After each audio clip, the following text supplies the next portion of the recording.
I made this video before, but guess I'll make it again. Guess when it gets buried under hundreds of videos, people tend not to find it. So people have asked me, like, mainly Satanists, like, the relationship between drugs and Satanism. And I think it's kind of a misunderstood concept that, drug use is, glorified or something in Satanism, and it's not.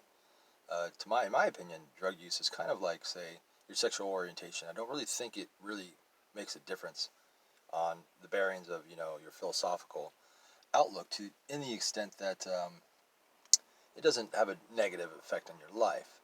But that's kind of a wishy-washy, kind of a gray area. What is a negative effect? Basically, I don't think it really has any bearings to do on Satanism. I mean, if a Satanist chooses to use drugs, that's their prerogative, right? I mean, some Satanists, especially your older Satanist, your old school Satanist, will often look at drug use as being a tool of stratification, or an enabling tool to, hurt yourself or the people around you. And I don't think it necessarily is. I mean, I do see that angle, and I agree with him to some respect, because, it can get carried away, and then it is, of course, unsatanic to allow, drug use to overcome your life, and to be, addicted to drugs, and to be, strung out and shit like that. But what about, like, the recreational drug user? What about the drug user who can keep their shit together?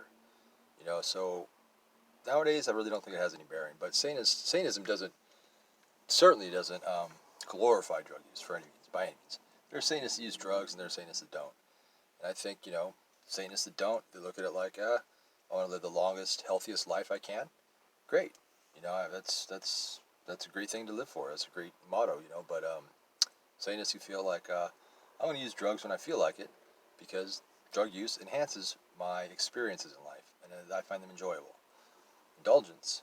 So, I agree with that too, and I think obviously which path I chose. But I do agree with both, and I think it's really up to the individual, just as Satanism is. Philosophy about individualism. So I can't say one is unsatanic or one is more satanic than the other. It really is up to the person that it applies to.